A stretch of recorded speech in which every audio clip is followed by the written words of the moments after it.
شروع اللہ کے نام سے جو بڑا مہربان نہایت رحم والا ہے۔ قیامت قریب آ پہنچی اور چاند شق ہو گیا، اور اگر کافر کوئی نشانی دیکھتے ہیں تو منہ پھیر لیتے ہیں اور کہتے ہیں کہ یہ ایک ہمیشہ کا جادو ہے، اور انہوں نے جھٹلایا اور اپنی خواہشوں کی پیروی کی، اور ہر کام کا وقت مقرر ہے، اور ان کو ایسے حالات سابقین پہنچ چکے ہیں جن میں عبرت ہے، اور کامل دانائی کی کتاب تھی، لیکن ڈرانا ان کو کچھ فائدہ نہیں دیتا۔ تو تم بھی ان کی کچھ پرواہ نہ کرو، جس دن بلانے والا ان کو ایک ناخوش چیز کی طرف بلائے گا تو آنکھیں نیچے کیے ہوئے قبروں سے نکل پڑیں گے، گویا بکھری ہوئی ٹڈیاں اس بلانے والے کی طرف دوڑتے جاتے ہوں گے۔ کافر کہیں گے یہ دن بڑا سخت ہے۔ ان سے پہلے نوح کی قوم نے بھی تکذیب کی تھی، تو انہوں نے ہمارے بندے کو جھٹلایا اور کہا کہ دیوانہ ہے، اور انہیں ڈانٹا تھا۔ تو انہوں نے اپنے پروردگار سے دعا کی کہ بار الہ میں ان کے مقابلے میں کمزور ہوں، تو ان سے بدلا۔ بس ہم نے زور کے مہ سے آسمان کے دہانے کھول دیے اور زمین میں چشمے جاری کر دیے، تو پانی ایک کام کے لیے جو مقدر ہو چکا تھا جمع ہو گیا، اور ہم نے نوح کو ایک کشتی پر جو تختوں اور میخوں سے تیار کی گئی تھی سوار کر لیا۔ وہ ہماری آنکھوں کے سامنے چلتی تھی۔ یہ سب کچھ اس شخص کے انتقام کے لیے کیا گیا جس کو کافر مانتے نہ تھے، اور ہم نے اس کو ایک عبرت بنا چھوڑا۔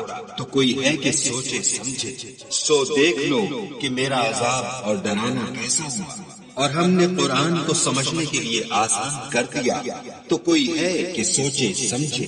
آپ نے بھی تکذیب کی تھی، سو دیکھ لو کہ میرا عذاب اور ڈرانا کیسا ہوا۔ ہم نے ان پر سخت منحوس دن میں آندھی چلائی، وہ لوگوں کو اس طرح اکھیڑے ڈالتی تھی گویا اکھڑی ہوئی کھجوروں کے تنے۔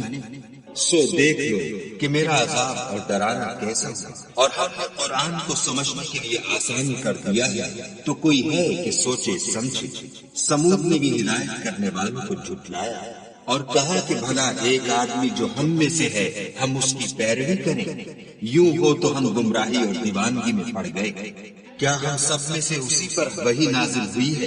نہیں، بلکہ جھوٹا خود پسند۔ ان کو کل ہی معلوم ہو جائے گا کہ کون جھوٹا خود پسند۔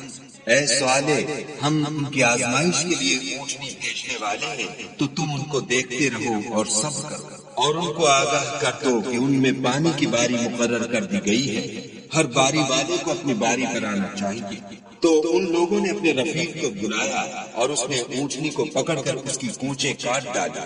سو دیکھ لو کہ میرا عذاب اور ڈرانا کیسا ہوا۔ ہم نے ان پر عذاب کے لیے ایک چیخ بھیجی، تو وہ ایسے ہو گئے جیسے باڑ والے کی سوکھی اور ٹوٹی ہوئی باڑ۔ اور ہم نے قرآن کو سمجھنے کے لیے آسان کر دیا ہے، تو کوئی ہے کہ سوچے سمجھے۔ لوط کی قوم نے بھی درس سنانے والوں کو جھٹلایا، تو ہم نے ان پر کنکر بھری ہوا چلائی، مگر لوط کے گھر والے کہ ہم نے ان کو پچھلی رات ہی سے بچا لیا۔ اپنے فضل سے شکر کرنے والے کو ہم ایسا ہی بدلہ دیا کرتے ہیں۔ اور لوط نے ان کو ہماری پکڑ سے ڈرا بھی دیا تھا، مگر انہوں نے ڈرانے میں شک کیا، اور ان سے ان کے مہمانوں کو لے لینا چاہا، تو ہم نے ان کی آنکھیں مٹا دی۔ سو اب میرے عذاب اور ڈرانے کے مزے چکھو۔ اور ان پر صبح سویرے ہی اٹل عذاب آ نازل ہوا، تو اب میرے عذاب اور ڈرانے کے مزے چکھو۔ اور ہم نے قرآن کو سمجھنے کے لیے آسان کر دیا ہے، تو کوئی ہے کہ سوچے سمجھے۔ اور قوم فرعون کے پاس بھی درس سنانے والے آئے، انہوں نے ہماری تمام نشانیوں کو جھٹلایا، تو ہم نے ان کو اس طرح پکڑ لیا جس طرح ایک قوی اور غالب شخص پکڑ لیتا ہے۔ اے اہل عرب، کیا تمہارے کافر ان لوگوں سے بہتر ہیں، یا تمہارے لیے پہلی کتابوں میں کوئی فارغ خطیں لکھ دی گئی ہے؟ کیا یہ لوگ کہتے ہیں کہ ہماری جماعت بڑی مضبوط ہے؟ ان قریب یہ جماعت شکست کھائے گی اور یہ لوگ پیٹ پھیر پھیر کر بھاگ جائیں گے۔ ان کے وعدے کا وقت تو قیامت ہے، اور قیامت بڑی سخت اور بہت تلخ ہے۔ بے شک گناہ گار لوگ گمراہی اور دیوانگی میں مبتلا ہیں۔ اس روز منہ کے بل دوزخ میں گھسیٹے جائیں گے۔ اب آگ کا مزہ چکھو۔ ہم نے ہر چیز اندازہ مقرر کے ساتھ پیدا کی، اور ہمارا حکم تو آنکھ کے جھپکنے کی طرح ایک بات ہوتی ہے۔ اور ہم تمہارے ہم مذہبوں کو ہلاک کر چکے ہیں، تو کوئی ہے کہ سوچے سمجھے۔